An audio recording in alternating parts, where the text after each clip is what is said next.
folks, and welcome to the Saturday Morning Sam Flash. Just when you thought your microphone wouldn't peak today, here we are starting off in the first 5 seconds. My name is Benjamin. I'm Matt. And it's very good to be here today. It's very good to have you back.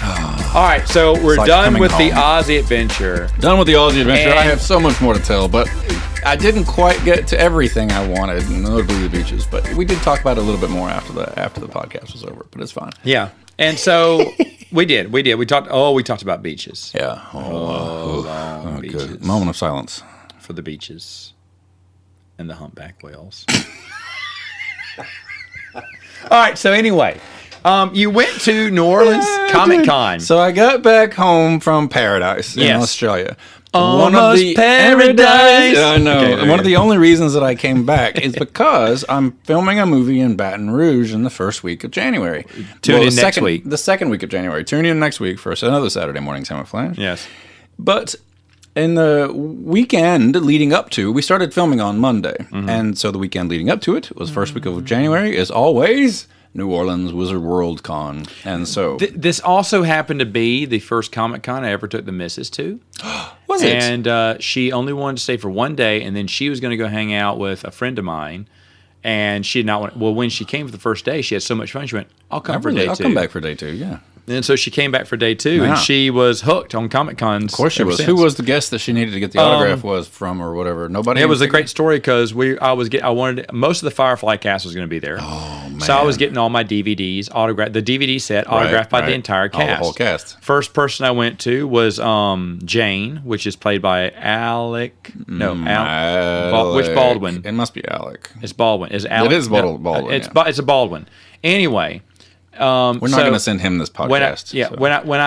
When I got his autograph, he's there talking. He's talking to Megan, and Megan's just flirting and just bashful. She says, "Oh Sure. yeah." Oh, He said, "What's your name, sugar?" She What's says, your name? Megan. And so he goes to Megan, And you're like, and wait a then minute. autographs it. Did you hear this happen? It's my DVD. Were you standing there? Yes. Yeah. And I was like, and then we walked away. And I went, She's what? not even supposed to But be she was. here. He was like, he's really nice. He's really nice. I said, yeah. And he signed it. He signed my DVDs to your name. And she went, oh, would you want to get to go back and say, and Matt? No. But so then the joke began. Yep. All of them say to Megan. Yeah. Now the best one was, the only person I don't have is Nathan Fillion. Nathan Fillion. Still got a chance. Because he was supposed to be at Dallas Comic Con. Right. And He the canceled guy, I or talked about this in a former podcast, but the owner of the con lied. Oh, really? And Nathan Fillion had already canceled, but he knew people were going to cancel wanna tickets. let him know so ahead he of waited time. to the day of, so it's too late to cancel your tickets now. Yeah. So, but anyway, I got what's his name before he died? Shepard Book. Yeah, before the actor died, and so Nathan Fillion's the last one left. Well, I went up to Summer Glau and had her sign it. Megan did not want to wait in Summer's line. Because Summer was in Terminator at the time too. That's right. TV So shows. big line. She was still. She had done Dollhouse. I don't know. Yeah. She'd done a few other things, so she had a huge line. So Megan set up. So I went up to her and said, "Hey, can you write to Megan?" She looked at me. She's like, "Megan." And I was like, "I said that's my wife." She, where is she? I said, she was too tired, and so she's sitting on the steps over there. So I just told her I'd wait unless she. Oh, okay. Well, let's go see her. Stopped the line. Got out from Big under the line. table. Thanked everyone. Walked through the crowd. And walked over to Megan and talked to her for a little minute. What was the look on your face when you were walking over with Summer Glau? It's my effing DVD. This is just an inside joke. Don't go walk. She didn't care. She doesn't But Megan deserve was just this. so thankful. Oh no, I'm sorry I didn't wait in line. And Megan, the whole time Megan said, I should have waited in line. I Yeah, said, you should have. I can't believe she walked out of her way to come see you. Right. Because She took the my inside DVD. joke It's to still another my level. DVD case. That's right. That's So, terrific. but anyway, all right. So sorry to hijack the. New No, Orleans not at all. Comic-Con. I love that story. But It's go great. ahead. I haven't been back since. Well, that's disappointing. because Wizard those are run by Wizard World. I don't know if Yes, they're still, they are. And Wizard World typically has the same guest at every con for the entire year. So when New Orleans came around next year, their thing the same. yeah, and we decided we were just going to go to a different Wizard Con instead of New Orleans. That makes sense. Yeah. And that's why we didn't go the few years after. So- Well, we may have been back. I don't know. Anyway, go on. This year, if you go to a different one sometime this year, hopefully the draw will be the Four Hobbits. That was the big guest was the Sean Astin and Elijah Wood. And Would you Don. know what I would want from Sean Astin? I would want a Rudy autograph. I would want Rudy or a Goonies thing. I would, for sure. yeah. I mean, Samwise is a great character. Samwise is a great character. I mean, bromance all day long, but Yeah. I would have wanted something else. So totally agree. But of course, Sam is the one who canceled, unfortunately. Oh, no. He got sick and had the flu and couldn't get over to the con, so it was only the 3 hobbits there. So I had considered paying a lot of money to get all 4 hobbits. Here was the idea that I had, and I was going to pay the expensive money to get all 4 of them, take a picture with them, and then get all 4 of them to sign it with me in it, right? And I thought about it because how many opportunities are you going to have to do that? And it's one of my favorite movies of all time and movie series. Right. So I thought maybe it would be worth it. But without him there, the decision was made. But let's say he would have.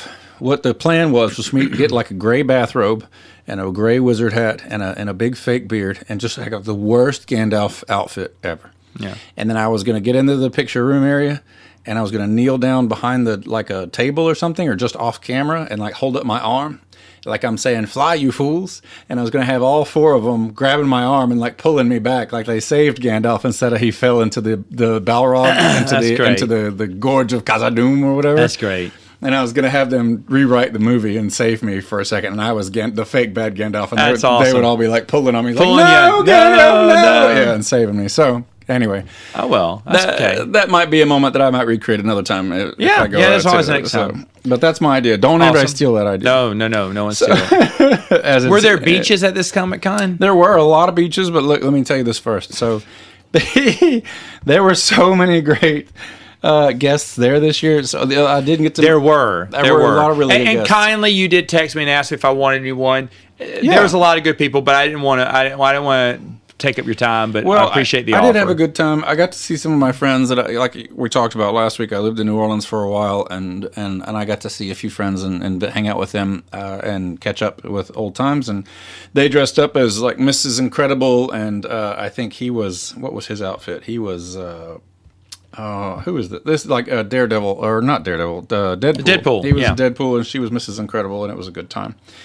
And is she great. Mrs. Incredible? Can I say Mrs. Incredible? Oh, yeah, she's right here. She's a good time right there too. See, look at Mrs. Incredible. It's a full-on stretchy suit. Look at that. Yeah, that's so much fun. It was terrific. So great people, Sam and Candace down there, and then so I got to meet Linda Hamilton this time around. So she was at the top of the list next to the Goonies as well. Honestly, wow, what a Terminator 2, Terminator 2, 1 and 2, what a powerhouse. It was wonderful talking about Linda Hamilton. You were talking about Summer Glau being like not caring about the line, right? Yeah. So Linda was only there on Saturday, period.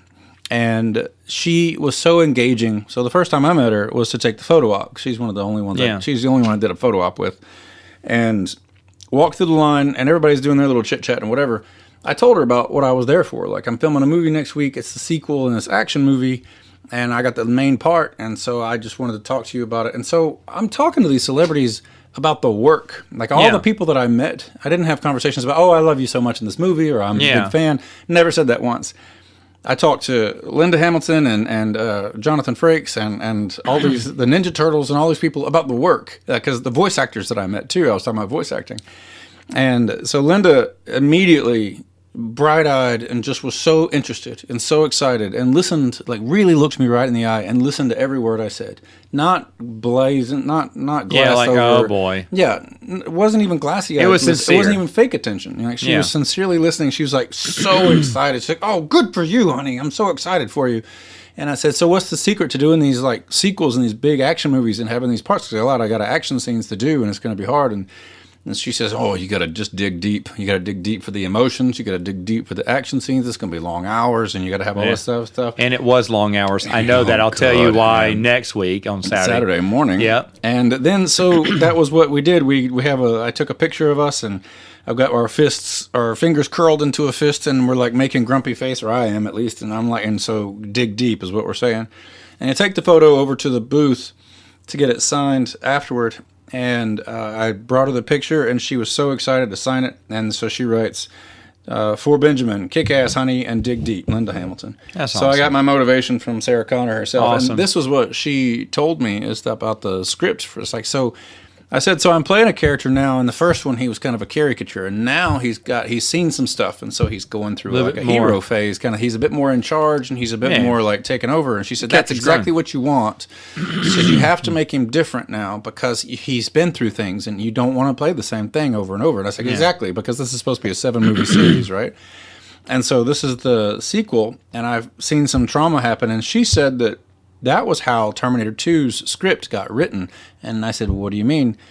And I said, well, was Sarah Connor not written that way for the second one? She says, absolutely not. When they didn't have the script, but she's the one who told Jim Cameron that Sarah has to be crazy. That was her idea. And that she said to him, no, you have to go back and write it so that Sarah is in an insane asylum because of all the stuff that she went through in the first one. No one's going to believe her. No one would believe her, and then she would be losing her mind. So he went back and wrote the script for T2 and then presented it to her based on that input. Because she's paranoid of the future. And started her off in the insane asylum. It was so good. Because of her idea. And something no one saw coming. Exactly. For a sequel. And I loved it. That was her contribution to it, if anything. So smart. And so it was so wonderful in a way this was the first con I went to.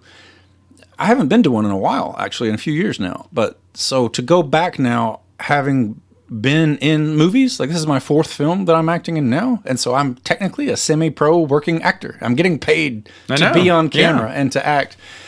And it's a whole other level of perspective and experience. And so when I'm listening to them talk about the behind the scenes stuff, when you go to the panels and you listen to them about making of the show, it's the fan questions I tune out with, and I recognize that the actors on stage, they would also tune out because they would either have to repeat the same stories over and over, or they would have to say the same things over and over. But if anyone asked them a question about the work and how it was done or what the experience was like making of it or something like that, that's when they would perk up and you would get a fresh, real answer. And I recognize now why that is so much more than I ever thought before, because it's such a different experience working on film. And so being able to freaking talk to Linda Hamilton eye to eye and for her to really care about what I'm talking about. And here's the reason I know as well that she was like Summer Glau, what you were talking about, is that she was there signing autographs, did a Terminator 2 panel, came back to sign autographs.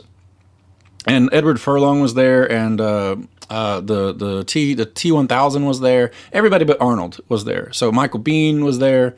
The whole Terminator main cast, except for Arnold. And so she's there signing autographs at the end of the day too. And let me tell you, those celebrities, they tend to clear out by about 8 o'clock, 8:30, and they're all gone. Wrapping it up, they're going off, And so about 8 o'clock, they're all starting to pack up, and I'm like, oh, okay, well, it's been a good day. I'll come catch this person tomorrow, and I'll catch this person tomorrow because they're going to be there tomorrow. But I'd already gotten hers because she was only there for Saturday. And then I came back half an hour later. Every table left, every table to her right was completely gone. Like, not just wrapping up, empty. And she was still there with at least 20 people in line. And do you think she was hurrying through them? No. I kind of just walked off to the side and just watched from a distance for a while just to see her candor and her tone of voice and just listen to what was being said and just eavesdrop a bit. Yeah. She was taking her sweet time with every single one. Wasn't rushing anyone out the door. Was listening to every single person's story, appreciating it, applauding it, getting up to take pictures even though they hadn't paid for a selfie. She's like, oh, we'll take one anyway. Just loved every second of it. No one was in a hurry to go, and she definitely wasn't in a hurry, and she was by far the last person there. Wow. It was that's great. Terrific experience. That's a testament to who she is. If anybody gets to go to the Wizard World Comic Cons, then definitely, if you're on the fence about seeing Linda Hamilton, then definitely do it. So who else? I got to meet Felicia Day, who's one of my nerd heroes. She's a bit of a, what's the word? The picture I get her to autograph is obviously Dr. Horrible. I know. I looked for a Dr. Horrible thing. I couldn't find one. And she didn't have one at her table? I don't think so. I just got the one from the Guild. No, that's fine. That's fine. Autographed, which is how I knew her, was from the Guild, which I was so appreciative of. She was also Mystery Science Theater 3000, which I did not know. Yeah, she did MST3K, which was great. She's friends with Jonathan Frakes and this whole Star Trek cast and everything. They went out to dinner the night of the con and everything like that. I thought it was terrific. She was just as delightful as you would expect to talk to. Like, she seems very real based on who the persona that she puts on. She seems very genuine. Yeah, seems very genuine. Great. I had a great conversation with her. I got to meet all 4 of the original Ninja Turtles. So that's awesome. The Leonardo, Michelangelo, Donatello, and Raphael, all of them, fantastic group of guys. I did not know this, and he is out now, so it's fine that I can share this story. But Leonardo, the voice of Leonardo, is gay in real life. And he very much wants to have sex with me. We became great friends. He invited me to his house in Los Angeles. Oh. We're having a good time. And I almost wished I was gay for a minute. Okay. Yeah, but Leonardo... Are we getting back to the beaches conversation? Yeah, that's in what Australia? we're talking about. Yeah. All right. So anyway, his name is Cam, but he's a terrific guy. And honestly, they were all so genuine and lovely to talk to. And these are people in the costume. No, the voices. These are the voices of the original 1980s. And then they came back for several spinoffs. And then they did the video game, the Shredder's Revenge video game. I love it. Just came out. They're huge fans of the series and of the. And for our generation, they were the Turtles. They are the Turtles. Yeah. Like unquestionably the Turtles. Yeah. And always will be. But I got to hang out with them for quite a while, and that was a really just otherworldly, delightful experience. And the guy who, like, they did the voices of Rocksteady and Bebop and Shredder and a lot of the other back in the day, you doubled up on those cartoons. They did all the one-off villains and everything like that, and it was terrific. So, like Alan Oppenheimer did like a billion voices on any show he was part of. They would just randomly bust out into the Shredder, and then they do Bebop and Rocksteady and just ad-lib and Bebop. That's great. Yeah, oh man, it couldn't have been better. And let's see, celebrity-wise, I got to meet famous, semi-famous at least. She's hoping to be famous. Cosplayer. Her name is Rachel Pizzolatto. Okay. I don't know if I can pronounce her name right, but she's crazy famous on TikTok and Instagram and all this other stuff. Makes heaps of money from Instagram apparently. But wow, she was wonderful to talk to. She was dressed as Chun-Li when I first met her there, and we started talking about the work. Like I said, just being in cons and what it's like. She was moderating panels, and you and I have done that before, and we've talked about just what it's like, with not just being a big fan, but also just being a part of the industry, and what it was like to do the cosplays and what she's working on. She's a genius girl. She's got her own speaker system invented and all this other stuff. And we were talking about the movie that I was doing, because she also acts and does film work and stuff. So I was like, is that the goal? Do you want to be an actress too? And so I actually invited her to the movie. I was like, do you want to be in this movie? We'll write you a part. If you have the availability, we'll find a way to put you in it. And we still may get her to help promote the movie whenever we're done with it, which is coming up soon. So. But also, like, we've got 7 movies, but I got her phone number and connected with her. It was great. Terrific, lovely That's person. Networking, networking, all kinds of networking. Yeah. And let's see, who else? So there's one I know that I'd love to talk about. You sent me a picture. Tell me. Jonathan Frakes. Jonathan Frakes, number one himself. You know what the first thing he said to me was? What? Nice beard. And I was like, yeah. Yeah. I was like, oh man, coming from you, that really means a lot to me. So we call that a BDE in the business, best day ever. When that happens. In the biz. In the biz. We call that the BDE. That's really nice. Yeah. So they were terrific. He was great to meet. He was very, very chill, very relaxed. That's what I was so impressed with. Is he's been doing this a while. And he was there with Raffi from Picard, the new character in Picard. And so she was clearly still getting used to the scene, and he's very much the veteran. He's seen it all, he's heard it all, he's having a good time. He's very relaxed and just very chill. So he's like, nice beard, and we start talking about the work and what it's like to be an actor and a director, because of how many times he went into directing. And I said, well, what was it? The difference, like, why did you want to do that? Did you just want to be on? He said, no, because I was bored out of my mind the whole time. Like, because just sitting around a lot of acting, film acting, you're sitting around a lot waiting for the lights to shift. Well, they set the scene, set the lights, set up the scene. Yeah, and so you got so many things you have to wait on, and so many union rules that have to happen for this, that, and the other. And so he was like, I was bored, just so tired of just sitting around and not doing anything. So I got into directing so that he could have something to do. And then they talked about the making of Star Trek. I have some great videos that I haven't even watched back yet, but as they were at the panels, making great jokes, so smart, good stuff. And I got my autograph from him, and he wrote, "Go boldly, Jonathan Frakes," whatever. And I was like, that's perfect. And I got my Riker picture here, autographed. Love it. And so I met my friend Mitch at the con, who is directing the movie that I'm in. And then I gave him, I was like, hey, you're headed back to the car. Can you hang on to this? And I'm going to see you tomorrow. And so I can just not have to protect this photo. Yeah. And I can go to this panel over here. And he says, sure. So I end up going to the panel about an hour later with Jonathan Frakes and Raffi. I forget her real name, but and I get a text from him about an hour later. It says, hey, this is not a joke. I have lost your photo, and I don't know what happened. I looked everywhere for it. I'm so sorry. I'm texting you now so that if he's still there, you can get another one. And thank goodness he was, and thank goodness I'm lucky enough that I had the money to go back and get another photo. Oh, wow. But you know what? It was so worth it in a way, because he said some stuff during the panel about working on Star Trek and being a director and all that stuff that was right in line with what we were talking about earlier. Yeah. So I went back, and I bought another picture, and I got another autograph, and I said, I opened up the conversation with, hey, I really liked what you said in the panel about making, and directing and all this other stuff. And I said, and I just got this part, and I got the lead part in this next movie we're doing, or the big action part, and I've got to film this, and so he perked up right away. He's like, oh, okay, well, congratulations, that's great. And we started talking about the movie and how to do it, and I said, I just directed my first gig, and I just directed a play. He says, were you in it too? And I was like, no, because I was so scared about how do you do both, and apparently the secret to acting and directing is that you're so tired from directing that you don't have time to think about your acting, so your acting is going to be good. That's great. You're just getting through it, man. You're just like, all right, let me just make this as real as possible because I got to get back to the real job.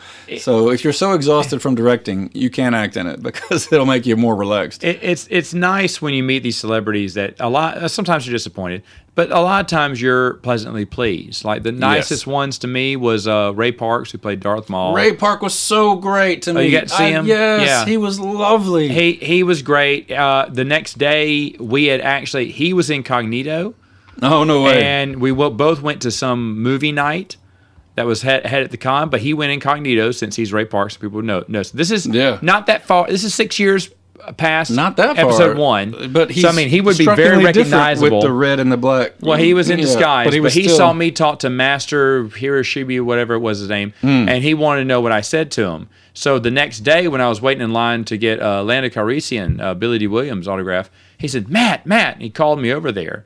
And he stopped his line. He went, hey, come back here. So I sat back with him. He's like, you met so-and-so? I was like, yeah, how did you know that? He went, I was there. He said, but I didn't want to go up to him and talk to him because, I may be too recognizable. He said, but I was incognito, but I saw you talk to him. What's he like? I said, well, I mean, he seemed like a really nice guy. He said, do you know? And we started talking martial arts and everything. And I mean, and then like young Boba Fett came in and sat by and talked with us too. And just because he knows Ray and he didn't know me, but he thought, well, any friend of Ray's. And I was like, wow, this is great. And then Ray Park's like, are you going to go to the something? I was like, no, what's that? And he's like, oh, we got this, blah, blah, blah. But just like totally down to earth. And another one, rest in peace, but Jason David Frank was the most incredible Green Power Ranger, for anyone who doesn't know, was the most incredibly kind guy. And when me and Megan went to several Comic Cons, like every other month, he started noticing us. That's right. Matt Megan. Yeah. Hey, and guys. Then in Knoxville, when he came in, before he started, the line's getting ready, but he's setting up the pictures, and he calls her, he's like, Matt Megan. And he waves, that's great. And we walk over there and we start talking to him before the line can get in there. Yeah. We start talking to him. And he's like, this. He's like, hey, are y'all going to be at the Bumma? I was like, no, we're going to be at the one. Where's that? I said, oh, I don't know that one. I need to ask my agent if I can get that. When is it? He said, okay, that may be when this other one is. I went, oh, maybe so. I said, but we just picked the other one. And, blah, blah. And then he invited us to the, they had their own little starred lobby area. Sure. He said, hey, look, they're having a party there. And they said, we can bring anyone. He said, if you guys are staying tonight. And it was the last night, and we could not because we had to get in the car. We had to get back home. Oh, man. It was a Sunday night. But you got invited to the VIP room, and Megan the whole time was like, we just told him no. I said, I know, but he wanted to hang out with us and everything. I told Kim Clark no. He invited me to his house. Leonardo. And, I know. But yeah. I know. Idiot. I should have gone. Oh, man. Still should have gone. I know. So, anyway, I love that. And that's how it felt with the Ninja Turtles, too, because I talked to them and I saw them at the panel, and then later in that day or the next day or maybe at the end of the day, they were waving me over. Like, hey, come over really here. Awesome. And I'm like, come on. And so I was with my friends, and we were like, we didn't want to bother them, Yeah. But they're like, no, come over here and talk to us. So, I mean, come on, dude. How great is that? You're being waved over by your, like, 1980s cartoon heroes. And speaking of which. Oh, yes. One of the last panels that I went to that day contained the voices of the 80s Optimus Prime and Megatron themselves together. And they did their own script from Transformers in the voices and performed a mini skit in character. It's Peter Cullen. Is there a more recognizable I don't voice? Think so. Is there any? Because he's not going to be in the new movies, right? He's done with. I didn't know that. No. I don't think they're letting him be Optimus Prime anymore. Oh. And the thing is, though, screw your Optimus Prime. It doesn't matter because there's only one voice. There's only one Optimus Prime, and that he can do it. And it's so. And I have a video from 2 weeks ago that proves he can still do it. He can read "Twinkle Twinkle Little Star" and inspire nations with his voice. And Optimus Prime. I agree. And it's based on his brother. Did you know that? No, he told this beautiful story. His brother was in the, I think, the Marines in Vietnam, and he was living with his brother in L.A. and he was going to auditions for voice auditions and stuff. And he says, "Oh, what are you gonna be this time, Peter? What are you gonna be this time, Peter?" And it was literally his brother has the voice of Optimus Prime. He says, "Well, this time I'm gonna be a truck." and says, "A truck? What are you talking about?" And he was apparently a big barrel-chested dude and a huge soldier, right?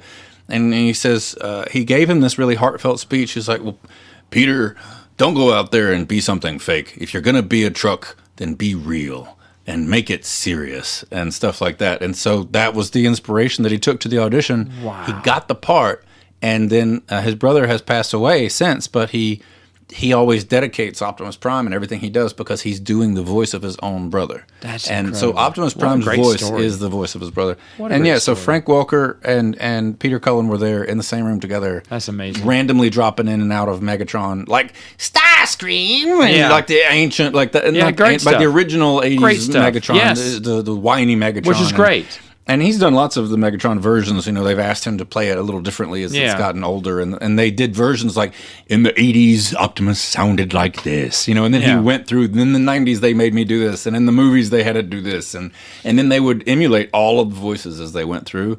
And at the very end, they pulled out these little sheets of paper. And they're like, "We have something very special we'd like to read." And they basically did a 5-minute back and forth between Megatron and Optimus Prime talking to each other. And it was like thunderous applause at the end. We were all on our feet, standing ovation, because it was so cool. It's so much talent. Oh man, with just your voice, they're unbelievably good. And then all the different voices that they've done. That was to me one of the highlights of it. That's awesome. And that room, it was just in a side room. It wasn't even that full. Like they aren't that ultra famous compared to like a lot of the movie stars that were downstairs, you know, and the TV stars. But these guys were, if not more talented. Truly the voice of a generation. Truly the voice of a generation. They were unbelievable. That's great. And so good. They were some of the best people to meet and to talk with as well, just to tell them how they were the only ones that I really didn't talk about the industry, because I was a little starstruck. Yeah. You know, I was just having so much fun with it. And like we've talked about this before, how a lot of times we don't get starstruck with people. My only one that got me was Jewel State. I got up to Jewel State from Firefly, and I was just, my name is, I don't know, right. Jeff. I don't know what my name is.